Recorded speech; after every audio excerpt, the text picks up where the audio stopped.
right, everyone. It is another week, and it is time for another edition of The Nest. For this edition, March 13th, 2022, this Sunday, as we move our clocks forward, we have so many developments from across the leagues. We've had 3 Bruins games, 2 Celtics games, and of course, the 2 sports that are not on the field right now, baseball and football, arguably have the most news right now with the MLB lockout ending, and we're going to discuss what that means for the Red Sox and moving forward. And of course, so many moving headlines for the NFL, so many trades happening, and we're going to get to all of that. And I love to welcome our panel this time, Anirban Chakraborty and Amartya Chakraborty. Great to have you. Great to have you all. Amartya, I know I know your visual feed is not really working this time, but it's great to have you on audio. But anyway, it's great to have you both on. Yeah. Great to have you on, and great to see you hosting, Rohan. Yeah, it is good to do that for a change. So I want to start off with the Celtics, right? They had that March 9th victory against the Hornets, 115-101, and Tatum he's just exploding as usual. So I'm just curious what your take on that is. Yeah, I mean, for me, it's just sort of like this team looks very different now from early on, right? Like earlier, we remember how much trouble the Hornets gave the Celtics, right? Notably in January. But I know Gordon Hayward is currently out for the Charlotte Hornets, but the Celtics were pretty much in control for the whole game. So it was a very impressive performance then. And then against the Pistons on Friday, 114-103. The Pistons are 18-49. They're dreadful, but they have played the Celtics very, very tough so far. And it was a close game going into the fourth quarter, 92-90. But it was a great scoring battle between Cade Cunningham and Jason Tatum. But I mean, I think it just shows you now the Celtics are just able to kind of handle adversity better. Even in games where it's close going into the fourth quarter, they're able to find a way to like win these games. And early on, they weren't able to do that. So, I mean, I think from both performances against Charlotte and against Detroit, I mean, it just showed me that this team has some grit right now, that they're able to sort of match up with anyone. So, I mean, overall, I was very happy with it. Tatum, obviously 44 points against Charlotte and then 31 against Detroit. And they do play Dallas later today. And the Mavericks are a very good team, 41-26. And I'm expecting a big scoring battle between Luka Doncic of Dallas and Jason Tatum. So that's sort of my takeaway. I mean, I think the whole team's really gelling now, and they're playing their best basketball of the season, which couldn't happen at Tatum. a better Everyone time. around him is doing well too.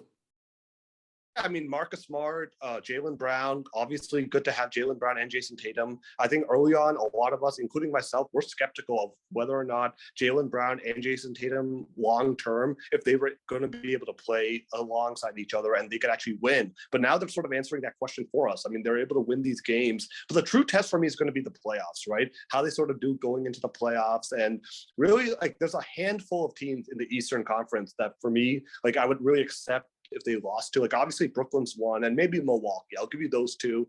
Philadelphia, I think they should be able to beat. I mean, obviously James Harden, Joel Embiid, terrific duo. But I mean, if they lose to Cleveland, Chicago, one of those teams, I would be very disappointed on the season, just because I think they have a chance to really kind of make a run at the finals at this point. I mean, the Eastern Conference is pretty wide open to me, so we'll see what happens. But I mean, overall, I'm very optimistic. I mean, they're continuing to play great basketball at the best possible time. Oh yeah, the East is open. The West is way, way more open.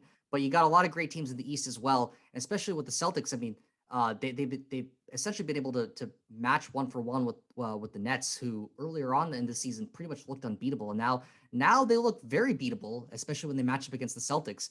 And of course, taking care of business against bad teams like the Pistons. In the past, it's kind of been an issue, but hopefully they've shown that they've been able to address that recently. And Tatum, he's just going on a tear, right? Like averaging 42 points a game, and of course Marcus Smart around him. It's good to have Jaylen Brown back because he wasn't there in that game last week, or was it 2 weeks ago against the Grizzlies? But it's good to have Jaylen Brown back, and the Celtics, they are kind of in a dead heat in that middle of the playoff pack in the Eastern Conference. They definitely don't want to be in that wild card spot. But essentially that race between like third and sixth is like very, very tight. So we're gonna have to see how things are. Not just third. It's like really they aren't even that far away from the 1 seed. Miami right now. So, I mean, I think they have a real shot to make like a jump to maybe the second or the third seed. I think there really is an opening because, I mean, I think they can beat Miami. I think they can really beat anyone in the East. Really, only Brooklyn is the one team that worries me because of Kevin Durant, Kyrie Irving, and Ben Simmons when he actually does play. So, I mean, that team really does worry me But the most. but I mean, but they're beatable too. The Celtics have shown they us are that they're beatable. beatable. Yes, they are beatable. But I mean, the last time they beat Kevin Durant and Kyrie Irving last Sunday, Jason Tatum had to score 54 points. And when they beat Brooklyn last year in the playoffs, the one win they had, Jason Tatum had to score 50 points. Can you beat Brooklyn without having Tatum go for 50 points? Because that's not sustainable, right? In a 7-game series, you need to have like Yeah. some other ways to win. And that's what really kind of worries me. Yeah, I see your point that you can't just rely on one superstar. You need to diversify your talent. I mean, this is where Jaylen Brown's going to have to come in, right? Because in the playoffs, in a 7-game series, yeah, sure, maybe one game Tatum will win you by scoring 50 or something like that. But in other games, like what if Tatum has an off night, right? Or he's just not able to match up with Kevin Durant. This is where Jaylen Brown comes in. He's going to be very, very important if they have to play Brooklyn into also having strong performances. So that's really my key takeaway from this. Like, I think the Celtics are a very good team, but I'd like to also see some other players get involved, like Jaylen Brown, Marcus Smart, obviously continuing to do what he does, facilitating the offense. And I mean, Derek White has been good too. So, I mean, I think overall, I like the progress of this team and also Rob Williams, I'm forgetting him. But like overall, it's a good team. I mean, I think they have a good chance to really make a run at a finals appearance at this point.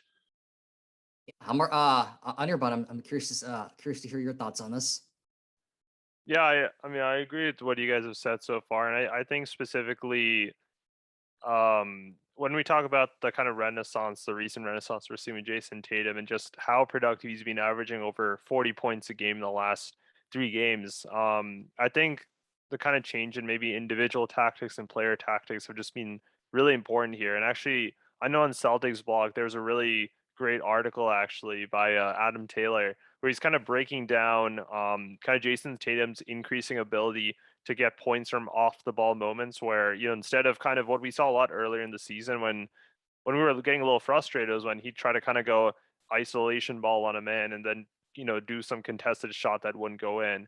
And we just saw so many of those from the Celtics, I think, earlier in the season. And I know one thing that the Taylor article actually cited was that there's actually been an increase of like by maybe 4% of him actually taking his shots closer to the rim instead of like mid-range or instead of like the mid-range shot, for example, which is kind of meaning that he's going for these kind of easier shots, and partly as a result, a better play design that allows the Celtics to get him the ball in positions where in 1 or 2 moves he can easily have a good shot at the basket. And kind of related to that too, if we look at the most recent game, right, where we beat the Detroit Pistons by like 11 points or so, we scored 68 points in the paint. In the first quarter, all of our points came from the paint, right? And this is a team where we shot 19% from 3 for the night and really won that game because of our ability to score in the interior, to tackle the interior defense of the Detroit Pistons.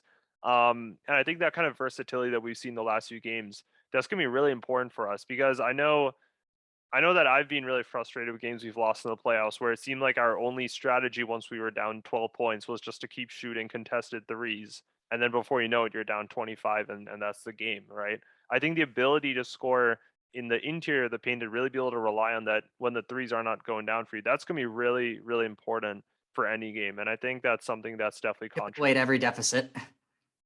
Yeah, I mean, it's really nice to see actually. And I think collectively that's, we are definitely starting to talk about the playoffs now and like my brother said, there is definitely a newfound expectation on how far we can go.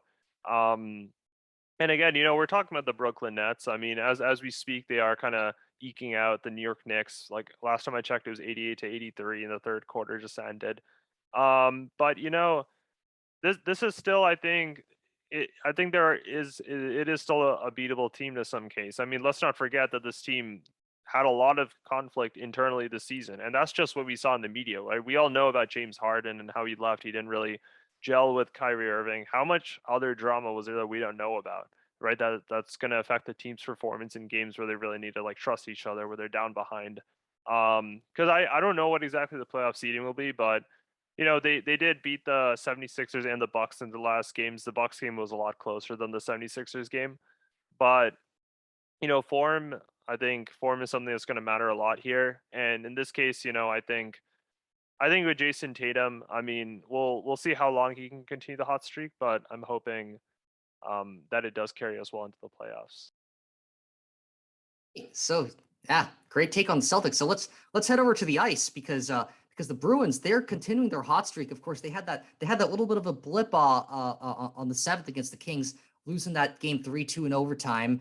And it's been a little bit of a concern in the sense that a little bit of a recurring theme is that the Bruins have been allowing goals late in games, late in periods. They haven't really been able to hold on to leads. And of course, it came back to haunt them against the Kings, where they had the lead. They were leading 2-1, and then they allowed the Kings back into it with the goalie pulled. The Kings had their goalie pulled, and they couldn't survive a 6-on-5 a 6-on-5 from the Kings.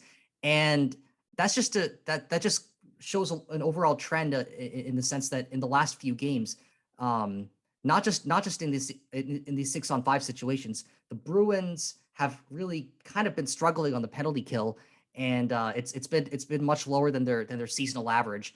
But despite all that, they have still been able to eke out wins, albeit against like bad teams like the Blackhawks and the Coyotes. They beat the Blackhawks 4-3. Pasternak with that big winner, and then against the Coyotes as well. That was also a big winner. But even in that Coyotes game, the Bruins they allowed a goal literally in the last second of the second period. So one positive take that I get from that is that despite the fact that they did allow that late goal in the second period, they were able to come back and they were able to score that late goal. And Saturday's win was a dramatic win. It was a great win, but it really shouldn't have been dramatic, especially against bad teams like the Coyotes and the Blackhawks. But Swayman and Ullmark, they've been doing their thing. They've been moving along, keeping the net defended, and the defense has been relatively doing its job. So I'm curious to hear your perspective, Anirban and Amartya. Whoever wants to go first, just go ahead. Yeah, I agree with you. I mean, honestly, it was kind of eerie, like how close it felt watching the Kings game and then the Blackhawks game, where both of them, we had that deficit, and I was actually feeling pretty nervous with the Blackhawks game for kind of what you said, because, in the second, I guess, trimester, the second part of the game, I mean, the Bruins were really looking pretty solid. I mean, they ended up scoring 2 goals in that period. And I know in the post game they were saying how they'd kind of started a little sluggishly in the first part of the game, and it just kind of gave me the idea that I think the Blackhawks goalkeeper played a really, really big part in keeping the deficit really close entering. I mean, he had just had save after save, and I was listening to the radio of that game, and it was really I think that was something where maybe if we had a little more clinical finishing, or perhaps like also objectively the Blackhawks keeper was just playing really well. But I think there were some opportunities for us to really pull the game out of reach before it got to kind of the last few seconds of the game. And I'm not just talking about defense, but also in terms of like scoring. I think we could have scored another like maybe 1 or 2 in the second part. But that being said, we got the win. It was also great because I think it was it the first goal for Alex DeBrincat? Was that his first goal, the one that he scored against the Blackhawks? I believe it was. Okay. It was, yeah. Yeah, I think it was. So I mean, that, But that was, I gotta go check though. yeah, but regardless, it's always really exciting, to have a prospect, to have a player score their first goal for you, and especially in the moment he scored is really important for us too. So that was really great to see, and many more to come hopefully from him going forward. And I also think lately that I do feel like Swayman's really been justifying his inclusion in the squad in recent games. I know that he was having really, I think he was really commended for his performance in the 5-2 win over the Golden Knights earlier in March. This was, I guess, a week or two back. But even against the Blackhawks, I think he also did make some important saves there. I know Bruce Cassidy afterwards was saying maybe they can work on a bit of his distribution ability, like with the puck. So, but I think that's to be expected. There are still some room for improvement, but I think he's making a pretty good case to be a starter for us right now. And again, I'm kind of hoping his form continues in that regard. Yeah, I firmly believe that Swayman is going to be the successor to Tuukka Rask. Nothing against Ulmark. I think he's been doing a great job as well. But for Swayman, he's fought his way into this team, and I definitely love to see him go far, and I think he will. But Amartya, I'm curious to hear your thoughts on the last week. Yeah, I mean, I think obviously I'd give the Bruins a grade of like a C for this past week. I mean, I think the loss to the Kings was kind of not a good one because, I mean, you're up in the final 2-1, you're giving them a C. That's harsh. And then yeah. I mean, look, I mean, you barely beat Chicago and Arizona, who's the worst team in the NHL, right? And you barely beat them 3-2. It was a struggle. So, I mean, it is a little concerning that both of these wins were just by a goal and they were so close. I mean, I'm a little bit nervous because obviously you play Arizona and you beat them 3-2. And then, like, why was this close? Like, did they get complacent against these type of teams? When I was watching that game, I got the feeling that the Bruins took their foot off the gas, to be honest, which is never good. I mean, I don't know. And like that to me is not a good sign, right? Because I mean, if it's getting complacent they don't deserve to be complacent. They're not Tampa. Like they haven't won like anything since 2011. So they shouldn't be complacent or arrogant or overconfident about anything. Like, I mean, if anything, this team sort of underachieved the last several years, right? Like, obviously, it's from 2019, like, they made it to the Stanley Cup final. But, like, 2020, 2021, I mean, I would say it's been a disappointment the last 2 years. And, I mean, I don't think they should be getting complacent. If anything, they should really try to beat these teams up good to give me more confidence. So it wasn't a great week for them. Like, I did win twice, but, I mean, I can't really give them too much credit for beating teams that they should have by just one goal. Like, I mean, the Celtics, I mean, they play mediocre teams and they won, but at least they're able to really kind of pull away late and win these games. So I'm sorry, like the Bruins, obviously. The Bruins pulled away late too. They got late goals in these games. Both of those wins were the product of late goals. Yeah, I know that's true, and he actually did have, and again, like Swayman in the ending of both games. But it shouldn't take a miracle. It was a miracle, but it shouldn't have taken that. Shouldn't have taken that, but I still think you could say that at least for the keeping, right? There's not much Swayman can do if he has shots coming out and because of poor defending or what have you. But he still made a lot of critical saves that actually sent us into overtime against the Blackhawks when easily, like I mean easily, I thought there were some points where they were just going to score and win the game just like the Kings. So I think at the very least, even if the rest of the team, you could point that out for. I still think the keeping was still something that we can talk well about. And I've been pretty consistent with this. I like Swayman as the goalie going forward. I never thought even the season was a good idea because I liked Swayman last season and I thought he would be the starting goalie regardless this season. So I'm happy to see Swayman kind of grow continuously. I do agree with you, Rohan. This guy is our future and we should treat it like that going forward. Like, I mean, clearly it's him and Ulmark a second. So I like Swayman. He's continued to show me that he has it. But again, my test for Swayman is going to be in the playoffs and see how he actually does. Because we did it in the NHL playoffs, right? It's just ultimately we have no idea which team ends up winning the Stanley Cup because it's so like kind of random kind of at the end of the day. Stanley Cup playoffs are volatile. I think that's what's going to come down to. I think we lost Amartya. Yeah, it appears we lost Amartya, but it appears he was commenting about the nature of the Stanley Cup playoffs and how the Bruins are going to have to really show themselves over there. But anyway, Amartya, do we have you back? It seems like we almost have you back over there. Yeah, I don't know what's happening, what's going on. It seems like my Wi-Fi in general has been kind of not good right now. There's an outage in my area, so I have to, I guess, contend with that right now. So we'll see what happens. But yeah, I'll be trying my best to stick on. Sure. Okay. Yeah, sounds good. I mean, just looking ahead to the playoffs really quickly. I mean, we still have the Boston Bruins have 23 games left in the regular season before playoffs start. We're like 36, 18, and 5 with 77 points. So I think at this point it really is a seeding discussion. Because if you look at the next team in the hunt, it's Columbus, which is 29, 27, and 3, right? They're behind by the 13 points from even being in contention for the playoffs. So I think at this point we really should be thinking about seeding rather. Like I think it's pretty safe for us to think of, barring some Red Sox type collapse that we saw like a decade ago. I think it's pretty fair to be expecting this team in the playoffs. So I don't know, Rohan. At this point, what are you what are you thinking? Is there a team like you look at like the best teams right now? The best Obviously, record is be afraid Carolina. of Tampa. Be afraid of Tampa as always. But yeah, Carolina is probably going to be my worst nightmare. In terms of Carolina is the one I think that's the main thing because I mean, obviously the best record, and Washington is at 74 points actually. So we do have a game in hand over them, but I think it is kind of what yeah, my brother's saying. You can't treat any of these like when the Coyotes, when you're playing these teams, you really need to get as many points as you can from these types of matches, right? Because it's really important for the seeding, like we're talking about. It's pretty and tight to be fair, actually. they did to the Bruins' credit, they did, but they were this close to not doing that. No, yeah, exactly. And I look, a win's a win at the end of the day. I'm happy with that. It's just that I guess what I'm saying is we are, as of now, we have 77. We are, I believe, the second lowest team in the seeding, right? Because the next lowest Yep, team is Washington with it's the Caps, 74. yeah.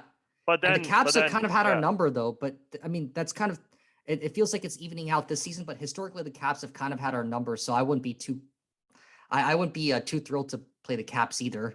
Yeah, Uh, yeah. I mean, I'm hoping Well, they they play played them last Carolina year, and get right? out, But they right? played the Capitals last year and beat them in 5. So They did. They did. So it seems like the tides are kind of shifting, but historically the Caps have kind of given us issues. But you gotta beat your nemesis to be able to rise to the top eventually. was But that more of Braden Holtby when he was with the Capitals? Was that more of an issue then when he was there? But because he's not there anymore, it could have been like a easier time. it could have been it very well could have been. And of course the dynamic has definitely changed. Of course they got aging stars. Of course, like Ovechkin's in his 30s right now. He's still great, but he's not the same player he was before. So yeah, I mean the dynamic between the Caps and the Bruins is changing. Of course, the Bruins are also an aging team, and matching up against DC. I wouldn't be feeling too great, but they definitely are beatable considering last year. I would be worried about the Islanders. I would be worried about the Hurricanes, and I would definitely be worried about Tampa. So yeah, the Bruins are getting better, but there are still a lot of things to potentially be worried about. None of those things have really shown in the last week in terms of warning signs. But if they can just get back to fundamentals and just get better at just routine puck handling, routine like holding on to leads, just 6-on-5 situations, practicing those, practicing penalty killing situations. I guess it just really comes down to that. But but otherwise on the fundamentals, I think the Bruins are not they're doing reasonably well, and I'm fairly confident that they're at least going to make the playoffs, as Anirban said, barring some sort of major collapse.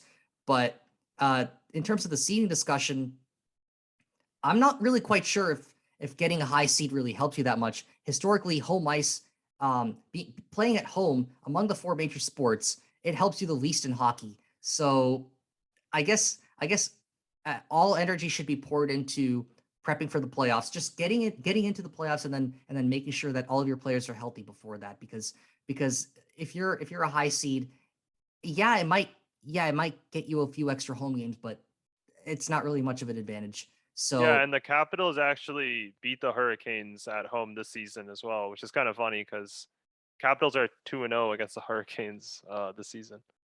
So considering all of that, I'd say with about a month left to go in the season, just find a way to make it into the playoffs, but don't try to chase those higher seeds.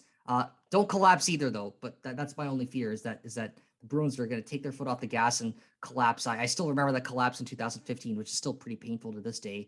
But but yeah, assuming that things keep going the way they do, I think the Bruins should make the playoffs, but that's a big if, and we'll have to see how that plays out in the next few weeks. But anyway, from the ice, let's head over to the diamond because we really didn't think that we were going to be able to do this, right? Because just a few weeks ago we thought that there wasn't really going to be any sort of labor resolution, and it seems like it seemed at the time as if the Players Association and the owner and MLB owners, they weren't really going to arrive at an agreement.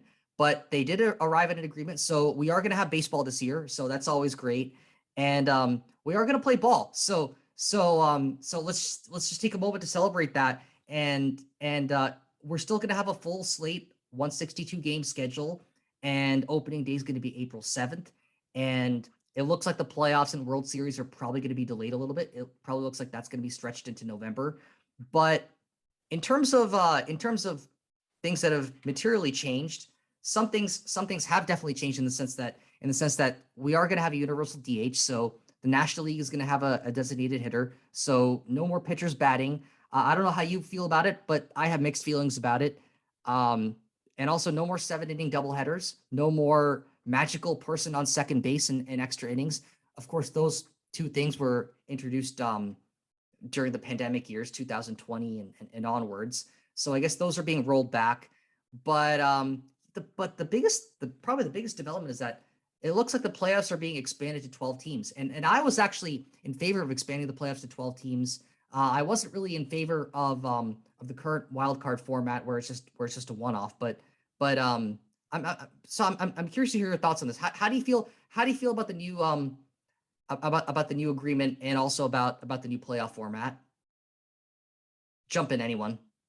Yeah, I mean, I can start. I think, the rules that with the universal DH, I kind of feel like the writing has been on the wall for that, because I mean, in general, when pitchers go up to bat in the NL or whatnot, it's pretty much a free out. In fact, there are multiple pitchers who are just told not to even swing in case they like hyperextend or injured themselves in the process. So I feel like it's one of those things where it's kind of been a little pointless, and it also makes it a little difficult to compare statistics and stuff between the leagues as well. So I think I don't really have anything against it being kind of standardized.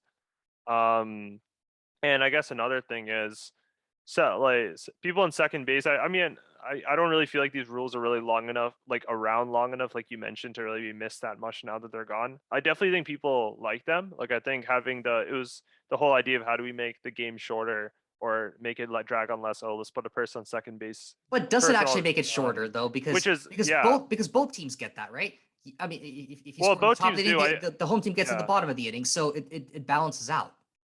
Yeah, I mean, I guess it depends. I guess the idea is that one way is that you will, in that case, you'll still see more scoring, which is another metric that I guess people go by for the entertainment quality. So I think I'm just guessing, if you're going to go to 11 innings anyways, at least having like trading 1 or 2 runs an inning to get there, especially in a do or die type of like situation, probably increase the marketing value of that, increase the entertainment for if that's how you define it. There are still people who define it as a pitcher's duel, which I guess these days is less of a thing. But I think the 7-inning doubleheaders. So I guess they're getting rid of that too. I don't have too many. Those were comments on exciting that. though. Those were exciting. It didn't seem authentic. It didn't seem like authentic baseball, and that's probably why they're gone. Yeah, but as a fan, it was exciting to watch. It was exciting, because of what you're saying. I think, but I do think at the end of the day, maybe it was like the whole like 7 innings versus 9, like you were talking about. It's I guess it's the difference between that and like college baseball, which is a little shorter, right? So I don't know. What do you? It sounds like you have some mixed feelings about the universal DH. So what's that about? So for me, my mixed feelings about having the universal DH are that I get the whole argument that bringing the pitcher up to bat is basically a free out, but if the pitchers have to bat league wide, then it introduces another component where the pitchers actually have to learn how to bat. And right now, that's not really a thing. In the National League, they at least sort of had to learn how to bat, if not bat, at least how to bunt, at least just to not get themselves out or just limit the damage to the offense overall. But it's not really as much of a free out as you would think it is, because every now and again, pitchers do get on base. And so it's not really as much of a free out as you would have thought. But at the same time, something just feels fundamentally unnatural about bringing a designated hitter, someone who doesn't play on the field at all, someone who doesn't play a field position, someone who's not in the game at all except to bat. Yeah, I mean, I have nothing against particular DHs. Of course, my most favorite one of all time, Big Papi, was also like he was a DH. So nothing against that. But in terms of the concept of the DH, though, something just seems kind of weird about the fact that you're not really doing anything all game, but you just come up to bat. it almost seems like a pinch hitter kind of situation, but pinch hitters are almost kind of called on in special circumstances. But for a while, the American League just kind of let that slide and let teams bring on essentially what amounts to a pinch hitter for the entirety of the game. And now that's kind of bled into the National League. And I'm not totally against having the DH because I like seeing more offense overall, but to basically exempt the pitchers from having to hit, I don't see that as good for the game because for all the people who play all the other field positions, outfield, infield, catcher, you name it, right? They all got to bat. So why should the pitchers have to bat? If that's a component of the game, I think that they should have to bat, and they should have to at least be decent enough at it that everything doesn't become just hyper specialized. And I think with the DH, it is kind of headed in that direction where everything becomes hyper specialized. Because hey, look, I know slippery slope arguments are kind of not so great to make, but if I were to make one over here, hey, why not get rid of all the fielders from the lineup and let's have 9 designated hitters. Let's have specialized fielders. Let's have specialized pitchers. So you either got to have no specialization or complete specialization. This kind of hybrid specialization where one position gets to not bat and have a designated hitter, but everyone else has to bat. It never really, I never really quite liked the concept. Even though my favorite team, the Red Sox, they are in the AL. AL has always used AL has used the designated hitter. So it is kind of interesting to see how that's how it's going to change the strategy in the National League, and probably most of all, it's going to change the dynamic in interleague games because AL teams having to travel to NL ballparks, they would have to get rid of their DH and have their pitchers back. They don't have to do that anymore. But National League teams, they get to bring on a designated hitter. They used to they used to have that added privilege of bringing on a designated hitter when they came to an AL ballpark. Now they can just do that in their own ballparks. So overall, I think it's going to be more offense. Is it going to be good for the game overall? I'm not quite sure, but hey, if it drives fan engagement, I don't see why that's a bad thing. And you've probably seen me long enough on this podcast to know that I think driving fan engagement is paramount, especially in baseball, because the average age of the audience is getting older and older. And we need something to keep the fan base growing. And if this helps do it, why not? Why not? But I think the biggest culprit over here is the 162 game season, which I can go on and on about. But that was not addressed. I was kind of hoping for a shorter season, but looks like that didn't happen. But I am a fan of the 12-team playoff format. But anyway, yeah. Amartya, jump in. Yeah. I mean, I think, in my opinion, I think it's good to get rid of the pitchers batting and essentially just have the designated hitter. I always never really understood why the AL had such a big advantage of actually having like a potentially really good hitter. I mean, because let's just be real, aside from like the Josh Beckett's who would hit a home run from time to time and some other guys, like, I mean, Madison Bumgarner, who could actually like hit as pitchers. Shohei Ohtani. I mean, most of these guys, yeah, I mean, Shohei Ohtani is like a really like big exception to the rule, right? I mean, he's like the ultimate anomaly when it comes to pitchers who can actually hit, because he actually plays the infield as well. Like, he does everything. Like, he is like really like an outlier when it comes to most pitchers. But hey, if there are more Shohei Ohtanis, then maybe they're going to rethink the rule and say, hey, like, just because he's a pitcher, are we really going to say that we're not going to allow him to bat? No, I think he is. They are allowed to bat still, right? Yeah, he's allowed to like bat. Ohtani, I think he was an exception. Yeah.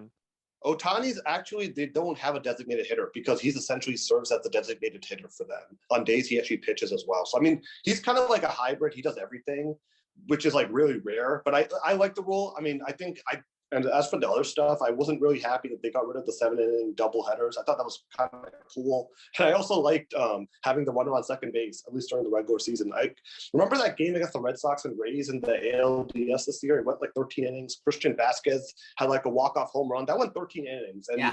I mean, sometimes it felt very dragging, right? It felt like a very dragging game after a while. Like, remember that Red Sox Dodgers game 3 of the World Series? It went 18 innings. Like, I mean, yep. Those are like, and I sat through every single bit of that up until like 3 a.m. but that's like way too much to expect like a neutral to like expect them to watch the game, right? Like it's way too much to expect these guys to like be able to stay up till 3 or 4 a.m. You got to find a way to speed up the game after a while, right? Like even in soccer, right? The good comparison, after like extra time in a tie game, it goes to penalty kicks. And at some point, one team makes a mistake. I think that's the idea of having the runner on second base. It's kind of like the equivalent of a penalty kick situation, right? At some point, obviously, you kind of enhance the scoring, but at the same time, the idea is at some point, some team's going to slip up and make a mistake. I mean, it's a way of ending games quickly, but it's also kind of gimmicky, right? I mean, the equivalent is that like in hockey, they have shootouts in the regular season, but they don't have them in the playoffs, right? Because shootouts are a way of kind of analogous to penalty kicks in soccer, right? It's a way of ending the game early. It's a way of bringing it to a definitive end. So they have them in the regular season so they can decide on a winner and a loser. But there's a reason they don't have them in the playoffs because it's just gimmicky, right? It's not one-on-one, one shooter versus one goalie. And I feel like there's a reason that in the playoffs in the NHL, you just play continuous overtime until someone scores. But even in like Champions League, World Cup finals, we've seen World Cup finals determined on penalty kicks, right? Before Italy, France in 2006. Which I'm not really entirely a fan of. At the most popular event in the world, right? The World Cup final. So like, I mean, we've seen it work. But in that case too, I think in that case too, the difference is like, I mean, there is a difference in the physique or fitness required to play an indefinitely long game, right? Like the Red Sox, like one of the longest game in MLB history, or like just baseball history, I think was in the minor league or something. It was like 33 innings or something. Yeah, 33 innings. A baseball player can do that in just like, you know, like there's no way it was like what, like 16 hours or something. Can you imagine a soccer game happening for 16 hours? Well, yeah, you could make the case. You could make the case that in soccer, if you kept on playing more and more overtime, eventually one side will just get so tired that they'll make a mistake. Yeah, they'll fall asleep. So it essentially becomes a war of attrition at that point. Who's going to fall asleep first? Exactly, and versus like at least in baseball, you can kind of get away. I mean, obviously, like pitchers they're going to be suffering for that, but that's, you know, those games you'll just have to use up your bullpen, I guess. But I don't know. I think then you got to bring in outfield players to and then it's just like this whole thing. But and it becomes a honestly, circus. like realistically, but at some point, if the game has gone on long enough, why not see that circus, right? Yeah, but like realistically, how many overtime games in baseball go past like? I feel like there's a very small number of games that actually go past like 11 or 12 innings. That I don't know if it really merits like a whole rule change for that small little subsample of games. Well, you know, I guess we could do what the Japanese league does. You could play 3 extra innings, and if it's not decided, award both teams with half a win. Oh, so basically like a tie, I guess, like a point. Essentially, yeah. Yeah. So I guess that could be another rule to introduce in the future. It really depends, I guess. But given the fact that Americans hate ties, I don't see that happening anytime soon. Yep, gotta. So I think that is there, and again, you know, I think again going back to the DH. I know you brought this up. It is interesting, Rohan, because it's actually a really old concept. Like the concept of the DH was really implemented in the mid-late 20th century, but even as far back as like the early 1900s, even the 1920s, there's a lot of serious discussion about including it. And really, what really prompted the concept of the DH was in the 60s was basically a pitcher's decade, right? You just had like a lot of like really great win streaks from players like Bob Gibson or whatever.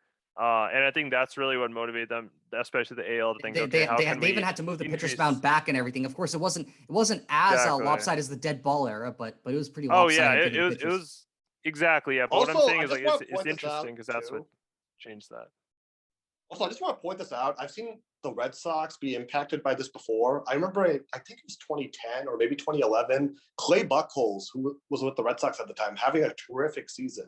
He had like probably like his career year in 2010 or 2011 when this happened. He basically was like running, like they were playing in San Francisco, so it was a National League ballpark, and he's basically like running, and he like hyperextended his his leg or something like that, and he was out for like a while. And the Red Sox missed the playoffs, and they actually missed him for a period of time. So I mean, I've seen it impact Stephen Wright as well, former Red Sox pitcher as well. I think he injured himself sliding into second base one time, and he was having a terrific all-star caliber season. I think at one point he was the American League leader in ERA.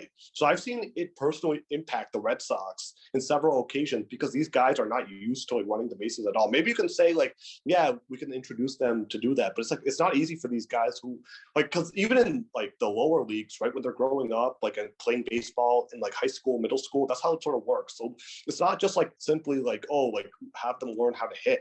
These guys are learning this from a very young age. So if you're asking them to try to do something completely off base all of a sudden, learning to hit when they've been used to just throwing the ball for so long, it's going to be an adaptation. And I don't think it's just easy to just say, they'll learn it on the fly, because hitting isn't something you just easily learn, right? I mean, I get that, but it'll be an interesting dynamic to the game.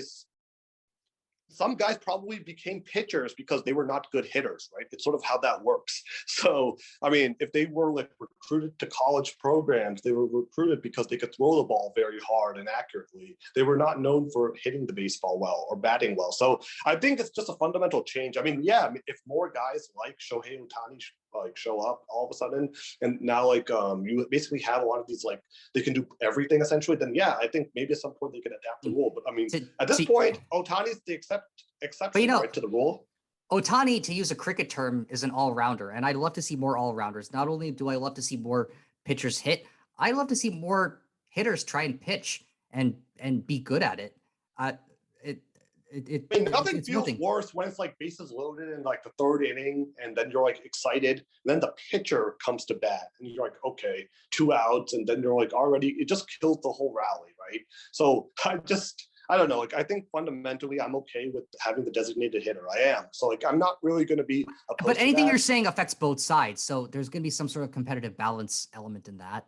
I mean, that's a big one too. I never understood why the National League had this rule and the American League didn't, because to me, the American League having a guy like a David Ortiz or someone even who's just dedicated for hitting is instantly going to lead to more offense for that team, right? And it's a statistical advantage too. And of course, when the Red Sox had to go to NL ballparks, they didn't want to give up David Ortiz, so they would just have him play first base. It's also a free agency related thing now, right? Because sometimes some guys who were designated hitters, they would basically have 16 teams that were actually interested in them, right? Because for some other in the National League, they knew that there wasn't a spot because they weren't good fielders. So that's how it's sort of I think it impacts that too in the free agency sense. I think the players wanted it to be available for all the teams because it opens up the free agency model, right? So now a designated hitter can go to Colorado or somewhere else where the balls, where basically the way the ballpark is structured, it leads to a lot of home runs and things like that. So it also juices up the stats going forward. So I think for the players, it was actually a strategic ask on their part to have this too, because now it opens up free agency to all of the major league teams, not just the American League teams, right? So you have to consider that as well. The players probably wanted this a lot because, I mean, think about it, right? Now you have 32 teams who are potentially. Yeah, I do like the fact that now that the AL and the NL play by the same rules. I was never quite a fan of the fact that the AL and NL play by different rules. And I am in favor of having more interleague play as well. Although I don't think that's going to happen anytime soon. But it left to me, I would just have the schedule be a round robin, where you just play every other team the same number of times home and away for a perfectly balanced schedule. But I don't think that's going to happen anytime soon. Yeah, I mean, I like interleague play too. I mean, I always liked it because it allowed me to sort of view the other ballparks sometimes. I think Major League Baseball ballparks are by far the best stadiums in terms of kind of uniqueness, everything about them. You go to it's a unique experience. I mean, or at least once in your lifetime, arena. you got to go to all MLB ballparks. It's just one of those life experiences you got to have. I mean, in NFL stadiums, I feel I mean, obviously some are kind of more special. It's field in the NFL, NFL, yeah, NHL, NBA. It's all standardized field. Yeah, but MLB is actually fundamentally different. In Fenway, you have the Green Monster, but if you go to San Francisco, you have the I don't know what the sign is now, but San Francisco, Oakland, you can New hit York, it into a pool. Yeah, San Francisco. Exactly. Yeah, it's you can hit it into the bay. Exactly. Yeah, and Houston, the Minute Maid Park, you see everything has their own kind of unique. Oh yeah, which is pretty cool. The train in the outfield whenever the Astros hit a home run. Yeah, so I think that's one of the beauties of Major League Baseball, the uniqueness of their ballpark. So I am glad that baseball is back, and I'm also glad because the Red Sox should once again be a contending team for 2022. And I said this before on the podcast, I actually don't mind season length because again, it gives me something to sort of watch during the summertime. Like, I mean, I don't know, like when there's nothing else to do and you just are sort of like casually watching, it's good to have a game on in the background and sort of tune in. So I'm okay with the season being what it is, because it's good to have something on during the summertime when there isn't really much else going on. So I'm okay with the length of the season being 162. I wouldn't complain if they shortened it to like 154 or whatever it is, but I'm okay with it being 162, right? Like, I think it's fine. Like, I mean, I just sort of anyways, like sort of tune in, tune out during the regular season. The playoffs, I think, are a completely different animal altogether, because, I mean, the way like a team approaches the playoffs, like you'll see the starting pitcher all of a sudden like only go 2 innings, and then you have like another guy coming in pitching another 2-3 innings. Like at that point, like the strategies all of a sudden change to getting outs from the pitchers. So I like it. I mean, I think it's a good, interesting season, and I'm glad to see the Red Sox back. But think about the effect of what a shorter season would do, right? If you have fewer games, then you're going to have more randomness, because by definition, you have a smaller sample like, size. At this point, like, I don't think, like, I mean, besides what happened in 2020 due to the pandemic, I don't think they're ever going to like want to shorten the season, right? Because they're definitely not going to be able to shorten the season because there's just too much money at stake at this point, and too many like people are just like too tied into it. Like, so I mean, even if shorting the correct thing to do for them to doesn't necessarily mean less money. The option. NFL makes a ton of money, and that's a 16-game season. That's really short. But that's how it's sort of been structured always, right? So that's how it sort of works. And football's also a more physical game, so they can't play like 16, 17. But how does the NFL make so much money when their season is so short? And if the NFL can do it, something about why can't baseball try something similar, right? Because I know NFL, they rely a lot on TV revenue.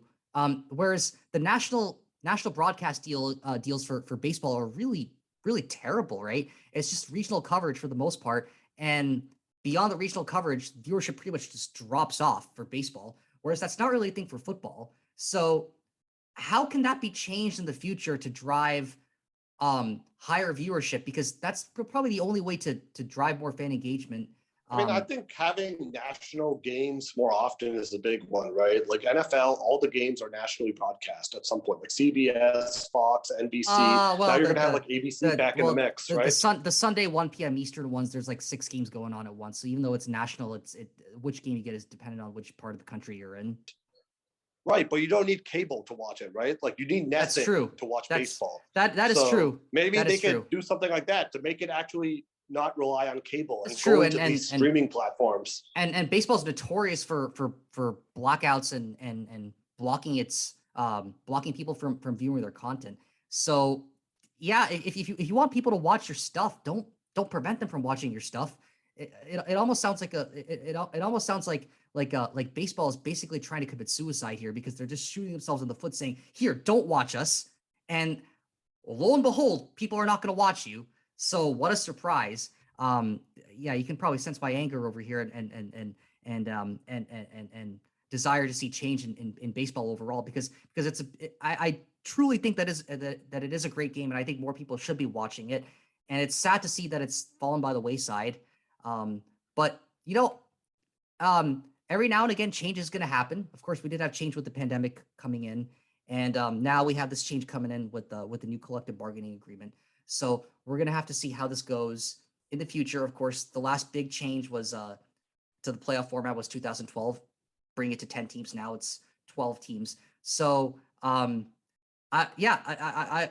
curious to see how this season's going to unfold. And we're gonna have another take on this before the season actually begins. We're gonna have a special edition of the Nest MLB season preview and a little bit of an in-depth on the Red Sox. So stay tuned for that for all of our viewers. So anyway, yeah. So we covered the court, we covered the ice, we covered the diamond, and for the other sport that's off the field right now, football is off the field right now, but that doesn't mean that there's any shortage of news, because there have been some big moves lately. So it looks like Aaron Rodgers is staying in Green Bay, and it looks like Russell Wilson is headed over to the Broncos. And we got some other interesting news. Calvin Ridley is suspended for basically gambling on games. So a lot to unpack over there. So first off over here, Aaron Rodgers staying in Green Bay. There's speculation that he was going to leave. The fact that he's staying, he's got this record contract, 4 years, $200 million. So that averages $50 million a year. I believe that's the biggest contract in history. For all the lovers and haters of Aaron Rodgers, it did land him this big contract. So for better or for worse, it is what it is. So I'm curious to hear what your take on that is. Either of you jump in. Yeah, I mean, I think Aaron Rodgers, like, it's a little bit surprising because it did seem like he was sort of leaning towards leading Green Bay, but I guess at the end of the day, he decided. I mean, he's pretty much been a Packer from the day he was drafted. Like, he's never played on another team, and maybe he was probably just looking at the way the season ended, a disappointing loss to the San Francisco 49ers, where they only scored 10 points and they lost despite the defense like not allowing the 49ers offense to even score a touchdown. It's the special teams, if you remember, that scored that touchdown for them. So, I mean, I think maybe he sees them like as having unfinished business and he wants to try to win another championship, something he hasn't done since 2010, and try to win with Devontae Adams. I mean, I think for me personally, the Aaron Rodgers news was a little bit more like, I guess the thing I was interested about was potentially wide receiver Devontae Adams. And he was a free agent, but with him being back, Devontae Adams is now going to be back with the Packers next season. So that kind of is one receiver the Patriots aren't going to be able to target. So I was looking at it in that angle more than anything. Like, obviously, I think Green Bay, in my opinion, along with the Rams, who won the Super Bowl, those are the two top teams in the NFC right now. I mean, obviously Brady is out, so Tampa, I don't think it's going to be very good. But I mean, really, it's just them and LA at the moment, and maybe San Francisco if Trey Lance actually does develop well his first season starting. So I think it's really going to be like those three teams right now that really kind of stand out to me as like potential contenders in the NFC. So, I mean, that's really what I kind of took out of it. Green Bay's still in the mix for now. But, I mean, it could be interesting because obviously Chicago has a new coach now, working with Justin Fields. The Vikings in that division hired a new coach, Kevin O'Connell, former Patriots backup quarterback, actually, from 2008. So it's interesting to see how he's going to – I'm actually really interested to see how he does with the Vikings offense overall. The Vikings have talent on offense, but it's always been kind of the defense and sort of situational game management on their end. So, I mean, I think the NFC North could actually be a pretty competitive division next year. But, I mean, I think with Aaron Rodgers back in Green Bay, they're pretty much the favorites to win the NFC North, as they should be. And probably they should be, like, in the mix for, like, a top 2, 3 seed anything again. short of a Super Bowl would be a disappointment for Green Bay at this point, honestly. I mean, that's what we say every year about Green Bay, right? Since 2010. I mean, every year they've sort of found a way to kind of lose in big moments since 2010. Obviously, they win the Super Bowl, but I mean, really, for the past 11 years, they're kind of like the Bruins in a way, right? Like they sort of tease everyone who actually supports them. They tease the supporters into like thinking that, hey, this is our year. And I mean, I've kind of been one of those guys. I don't support the Packers. Those teams eventually win, right? I mean, baseball, we said that about the Braves for a while. They won last year, and then before that, the Dodgers. They're known as perpetual chokers, and then they won in 2020. So yeah, but like I think there will come a point when they stop choking. Yeah, but I mean, at the same time, football also is just like a one game, right? Like in those sports, it's like a series. So like if you mess up in one game, your season's over, and that's sort of what's happened to them the last, like especially 2 years when they lost to Tampa and then they lost to San Francisco, despite being the 1 seed. They lost both games at Lambeau Field. So by the same token, all it takes is one game for their opponent to mess up. So it goes both ways. Yeah, but I mean, really, whoever that happens to be. Record. Yeah, I mean, I don't know. I still think Green Bay should be like a contender again, but like, I mean, at the start of the season, I picked Bills and the Packers, and both teams lost in the divisional round. So, I mean, I don't really know like what to think of the Packers anymore, right? Like they should have the talent to be very good, but Aaron Rodgers, it's also sort of on him because I mean, the past few years, he hasn't done enough for his team to win. Like, it's not like he played great and the team, like, lost, like, after that, like, in spite of that. Like, I mean, he hasn't played well. Like, they only scored 10 points against the 49ers in the divisional round. And the year before, I mean, they were down 28-10 against Tampa. I mean, he didn't do very well against Tampa until late. And by then, it was kind of too late. So I feel like it's just going to come down to that for Aaron Rodgers. Like, I mean, I think, obviously, the Packers are going to be a contender, but I would still probably say the Rams right now should be the favorites, at least for the time being. So yeah, but it is extremely hard to repeat. So we're all going to see how that ends up going. But Anirban, I want to see you chime in on this one. Yeah, I mean, I think with anything there comes the what does this mean for the Packers' ability to rebuild on other areas of the field? I mean, I think one of the excuses we heard with their loss in the playoffs was that, outside Devontae Adams, there isn't a clear big number 2 wide out for them. Well, it's going to be a little difficult for them to get that with Aaron Rodgers staying with the money, particularly because I think they were looking at maybe the number of really good free agent wide receivers on the market. But again, I've been seeing this for the last few years.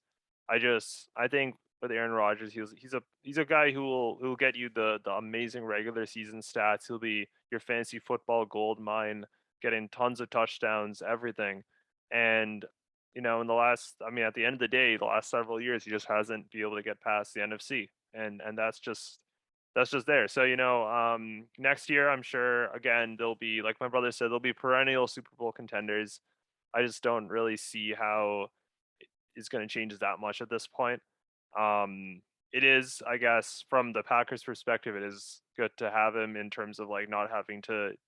They basically get to delay that massive rebuild they'll have to do anyways once he leaves.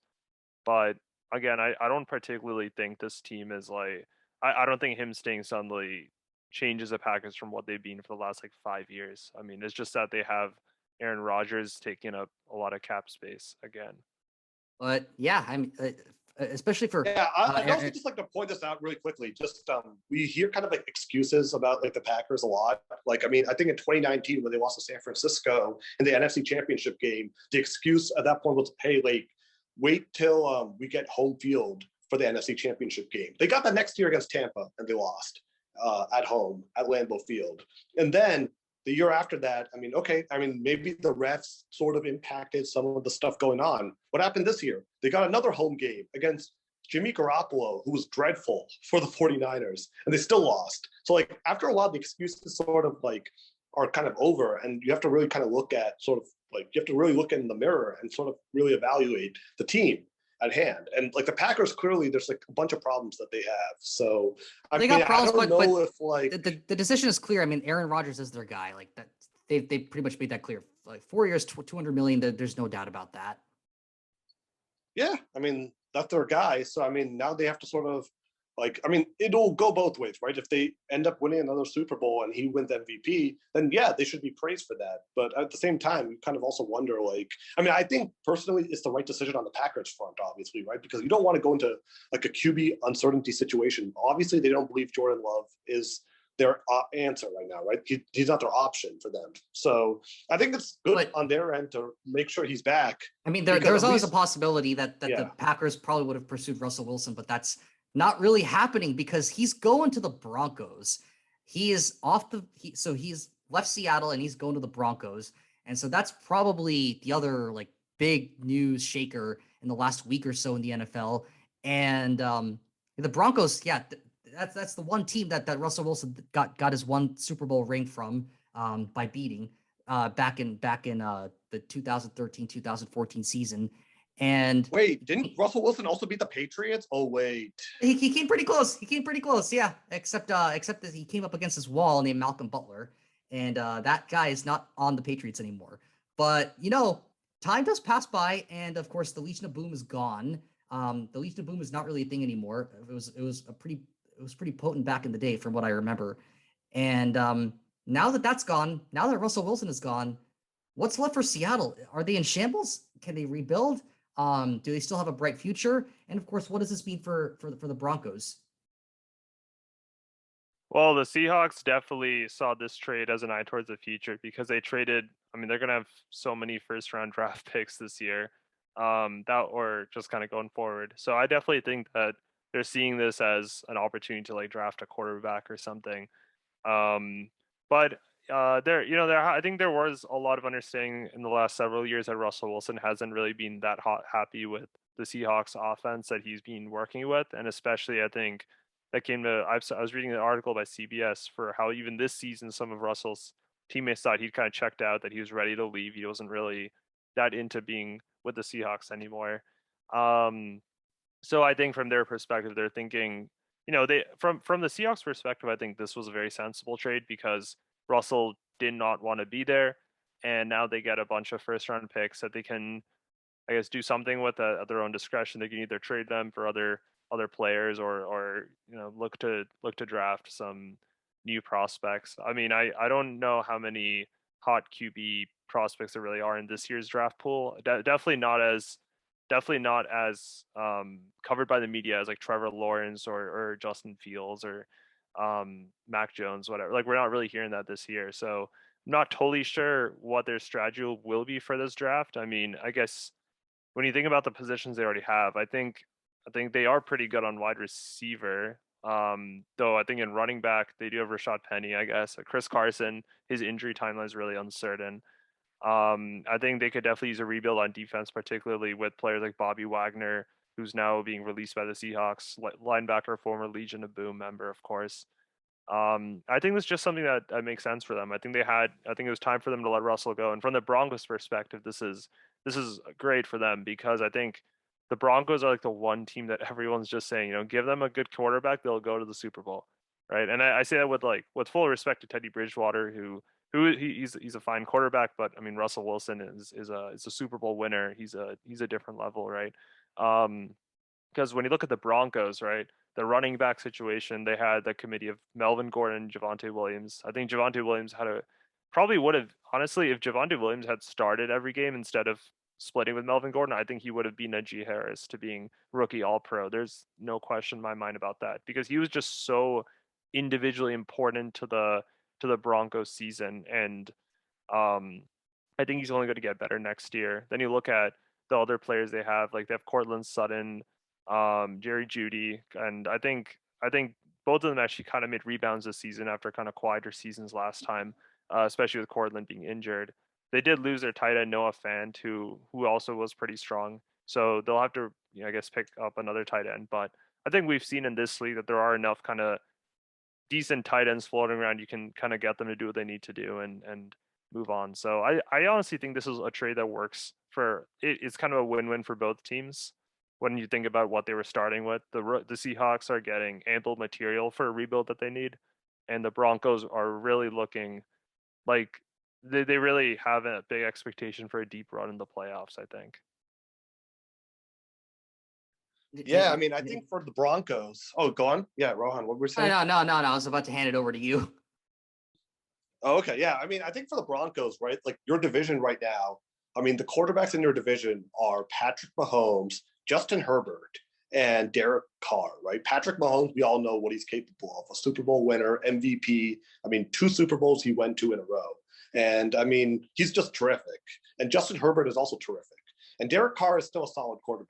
So the Broncos now, like by making this trade, have like Russell Wilson. And I mean, he's probably right behind Patrick Mahomes in terms of like how good they are. Like, I mean, really, it's like those, I mean, really, like, I mean, they needed a quarterback to really contend with their own division, really. I mean, if you look at the AFC West now, I mean, realistically, it's become almost like the NFC West in terms of like what it was last year, where like all 4 teams at the start of the season we thought could potentially make the playoffs in the NFC West. Obviously, Seattle kind of dropped off after Russell Wilson got injured. But I mean, I think for the Broncos, it was absolutely necessary for them to try to make this move to stay relevant, because obviously Patrick Mahomes, even with Russell Wilson, like dealing with the Chiefs, maybe you split with them, but I mean, that team is going to still be very good. Like that's still to me the favorite to win the AFC West now. I mean, just because of how potent Mahomes is.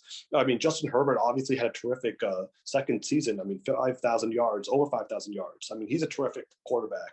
And Josh McDaniels now working with Derek Carr. I mean, that's going to be an interesting matchup to see as well. So it's a case study to see how well that goes. So, I mean, I think for the Broncos, it was absolutely necessary for them to make the trade. So I think they did well. I think Seattle now, it's going to be interesting because, I mean, you get Drew Lock back, and I don't think Drew Lock is that good. But I think at least he gives you a quarterback for the season to sort of work with. And I think the idea for Seattle now is I think they got the Broncos pick, which was number 9 overall. And Seattle itself has a top 10 pick as well. So, I mean, really, you have 2 picks in the top 10 now. So you can really kind of focus on an offensive line.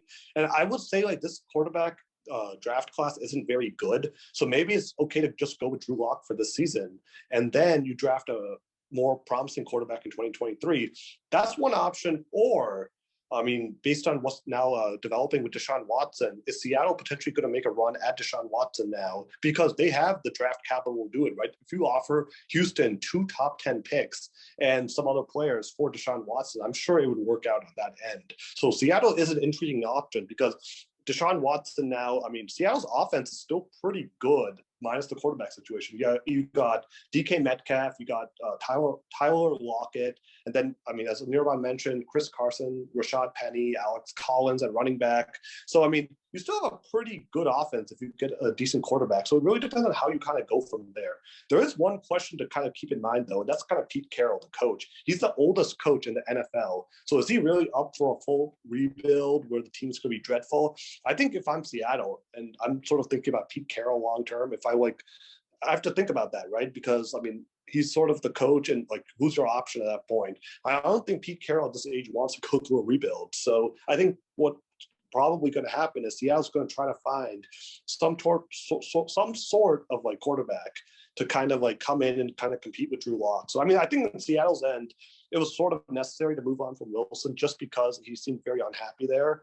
And I don't know what the resolution was. Like, what, you have to fire Pete Carroll then? Which, I mean, I probably would have done to keep Russell Wilson, but it really depends. If Russell Wilson was already checked out and willing to leave, then I think at that point you have to sort of find the best offer. And I think they got a pretty good offer from the Broncos. So I think it was a good move on the Broncos end. I am a little bit wary of what Seattle's going to do with those draft picks because, I mean, they really can't mess this up, right? Because at this point, like, if they mess this up, then really, like, I mean, I don't know what to really do from there. But I will say this, if they do decide to do a full-on rebuild, the Patriots would absolutely be calling Seattle about DK Metcalf or Tyler Lockett. Either receiver would be excellent for the Patriots offense. So that's sort of how I was sort of intrigued by this more. Not that like he was going to the Broncos, which is obviously another AFC team now that is going to be a threat to the Patriots' playoff chances. But I'm also kind of wondering, are the Patriots now going to kind of make a run at Metcalf, who they should have drafted in 2019 over N'Keal Harry, or are they going to go after Tyler Lockett or anyone else? So that's sort of my takeaway on this. I think it's a good move on Denver's end. I think it's an excellent move because they're in a win now window, and I think they can. They snagged a great QB.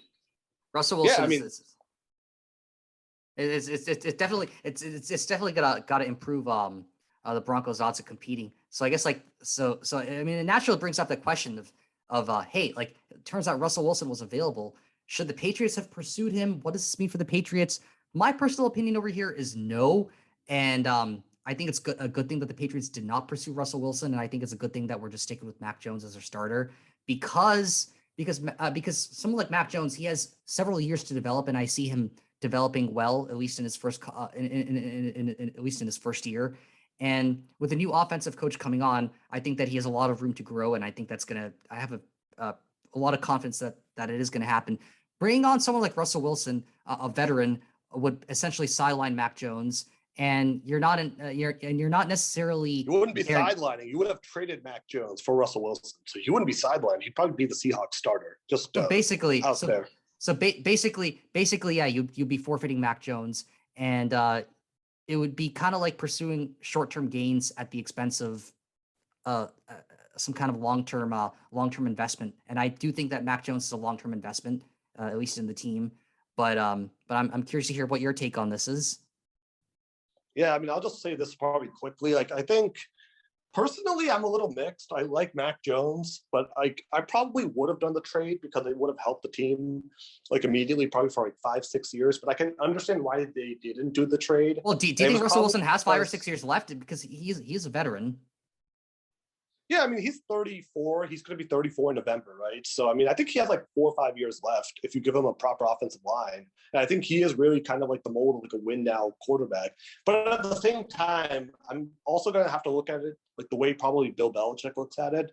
And one thing for Bill Belichick's legacy, I think, is he wants to really see if he can win with Mac Jones. Because if he basically one of the knocks on Belichick is he had Tom Brady for all these years. And that's why he was able to win the Super Bowls. And right now, that's sort of how it sort of is, like, that's how it is, right? Because he hasn't won without Brady as a coach, whereas Brady actually meant that Tom Brady won without him. So, yeah. So, I mean, I think in Belichick's eyes, if he can win a Super Bowl with Mac Jones, that means more than winning a Super Bowl with Russell Wilson, Aaron Rodgers, any other like star quarterback. Because if he can develop Mac Jones into being a star, then that enhances Belichick's legacy. So if you think about it in that lens, then I'm actually kind of okay with it because I do think Mac Jones has promise. Like, obviously he showed it, right? Like, he had a pretty good rookie year, not a great rookie year, but one that made us optimistic going into next year. So I think in Belichick's eyes, he wants to see if he can win with Mac Jones because that would enhance Belichick's legacy, right? More, and it would just show that he didn't need Tom Brady to win. Super Bowls always, because so that's sort of the narrative I think he's really kind of also trying to look at in that lens. He wants to see if he can win with someone sort of new, really kind of develop the player and help that player kind of achieve like a status of like greatness potentially. I don't know if Mac Jones will get to the status of greatness. Obviously I don't think he's going to get to Brady's level. No one ever will. But I do think Mac Jones can become a Super Bowl winning quarterback if Belichick sort of is able to mold him in the right direction with the help of Joe Judge and whoever. And I do have my doubts on Judge, but I am willing to kind of give them all a chance because when they were all at least there before, granted it was with Tom Brady, at least we saw some promise then. So we'll have to see. I mean, obviously I'm a little bit mixed on the whole thing. Like I probably would have traded Mac Jones. I like Mac Jones, but I think I will also say I am a little bit more concerned about the offense now because obviously we talked about Calvin Ridley a little bit. Like, I mean, he's a Patriots trade target. He's no longer available. So he's gone. Chris Godwin is going back to Tampa Bay, another guy. Mike Williams has been extended by the LA Chargers. So a lot of the best receivers in free agency I was hoping the Patriots would target are kind of gone now. And I mean, obviously Allen Robinson is there. Amari Cooper was traded yesterday from the Dallas Cowboys to the Cleveland Browns. These are all wide receivers I'm basically mentioning who I wanted the Patriots to target, but they haven't gotten any of them. Allen Robinson at this point, I'm a little bit concerned about him. I hope it was just a down season and he's a free agent.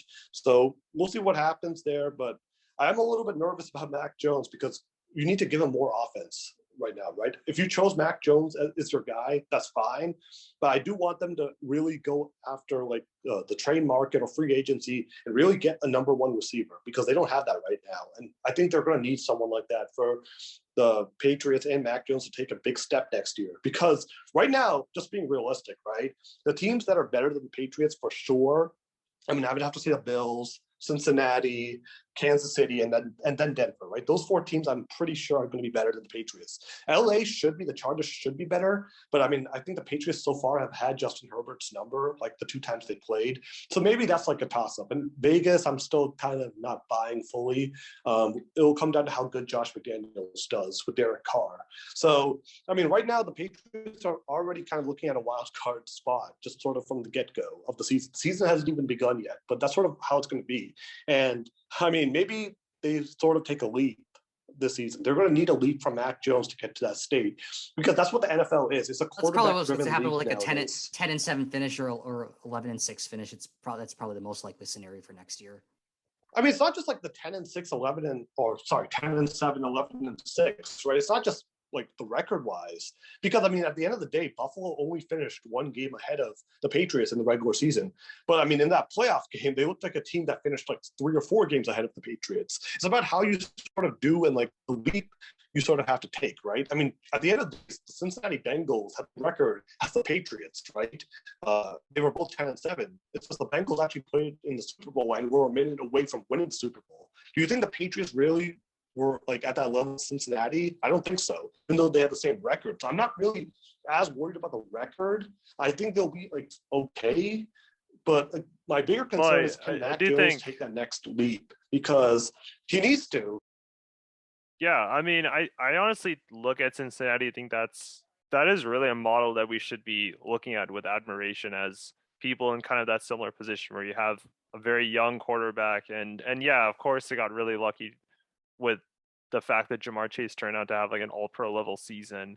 But at the end of the day, you still have to give them kudos. I mean, we were talking in the previous episode how the Cincinnati team didn't really have a number of elite players in their defense and their cornerbacks or whatever, and they made it to the Super Bowl. They almost, I mean, we have to say they almost won the Super Bowl. They held Matt Stafford to a bunch of punts throughout the game.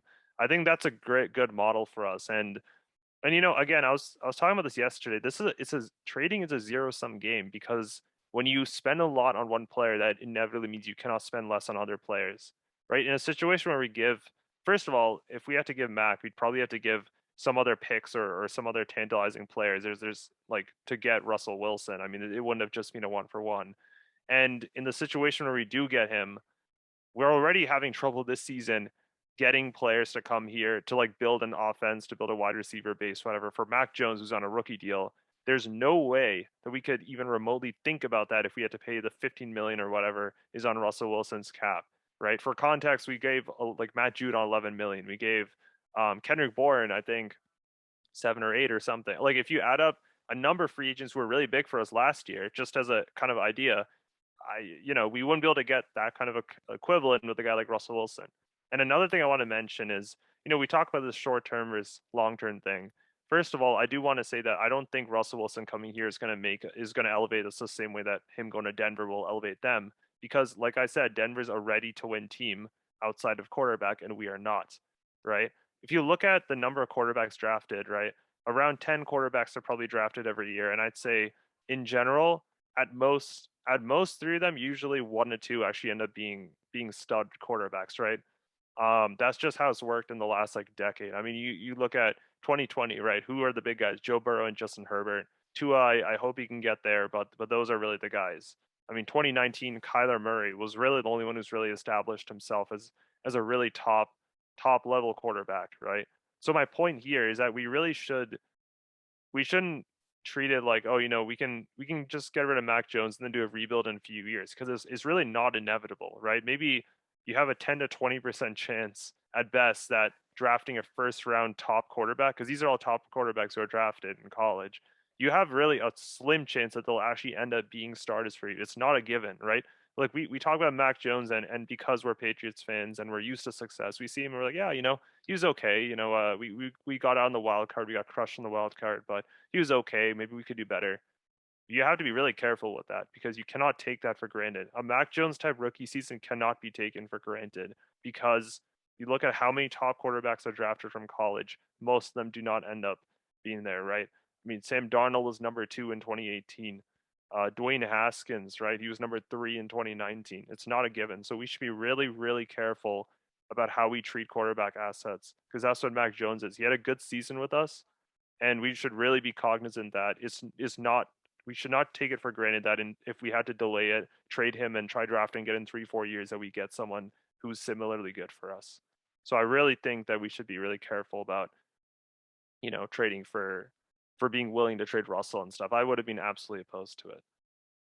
So yeah, so let's get to some of the other big news in the NFL. So it looks like Carson Wentz is also on the move, and it looks like he's going from the Colts to the Commanders. So what's the deal with that, and how do you think that's going to shake up the dynamics for next year? Well, I'm interested because the Colts look like a playoff team. Oh, sorry.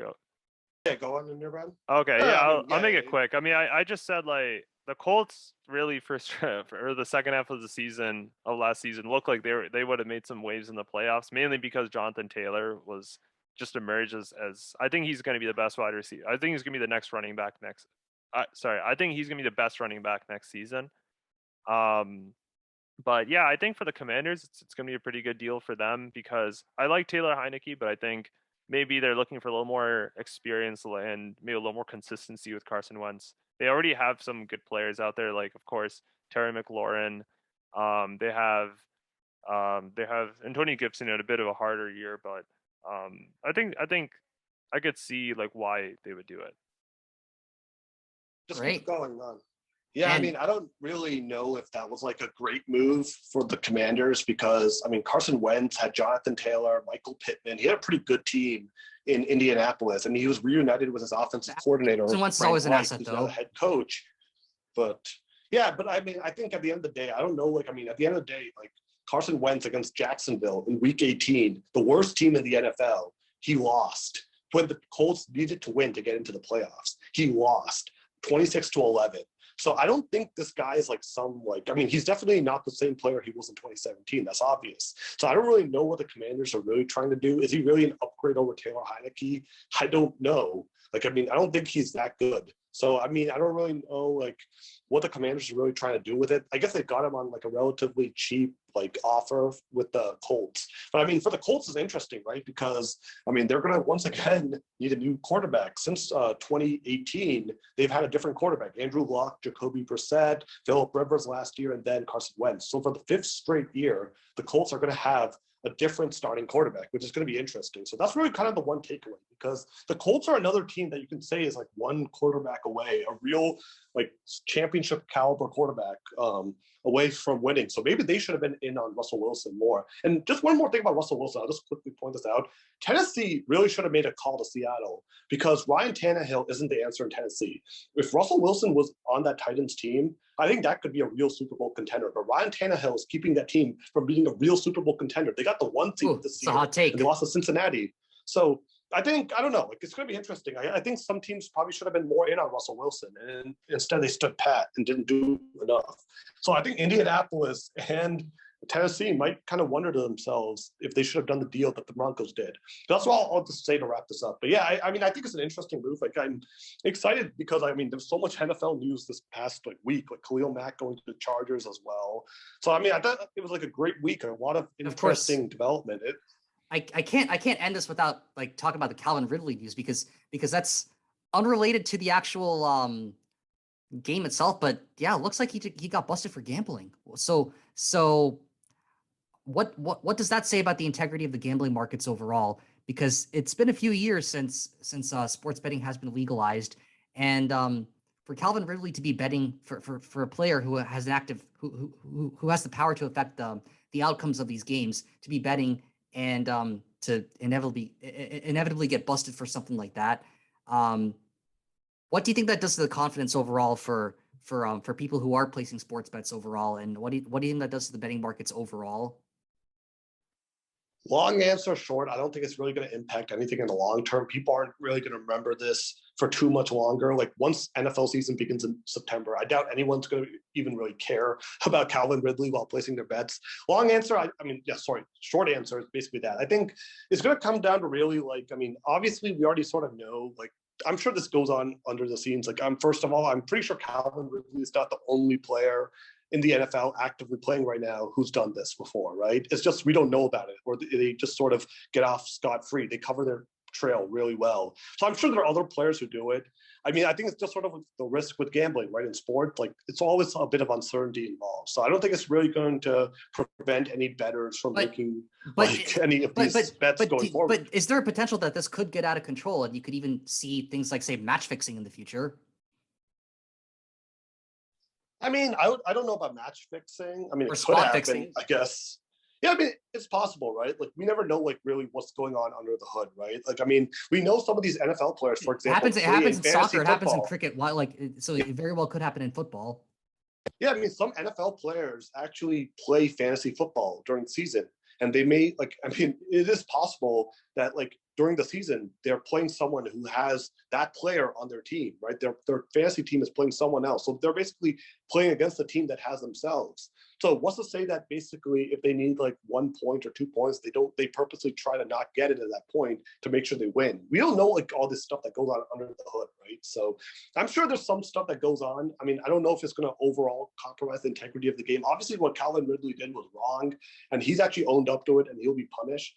But I think there's like a bigger problem, honestly, of this, where like the NFL is basically endorsing gambling nowadays, anyways. So I think it's one of those weird things. It's like kind of is it a regulation issue then? The gambling.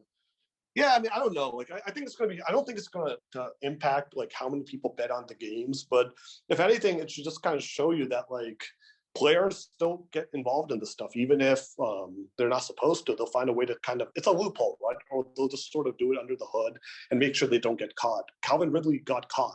So we'll have to see what happens. He actually went to like a betting like app and basically I think made like a bet, and then the app itself notified the NFL because they have an agreement in place.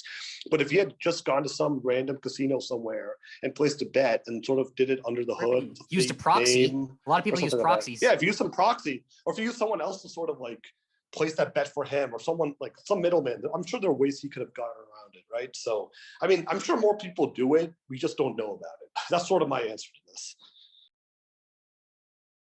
So yeah, cool. a lot of things happening on the field, a lot of things happening off the field. But Anirban, I want to let you chime in on this. Yeah, I think you guys already said. I don't really have too much to add besides what you guys talked about. So okay, so it looks like we pretty much covered everything that's happening on the gridiron, on the ice, on the diamond, on the court. Lots of news, and I mean, ironically, more news happening from the sports that are actually not on the field right now. But it was an eventful week nonetheless. So this wraps up another edition of The Nest for this Sunday, March 13, 2022. It's been great having you all on here. And until next time, peace.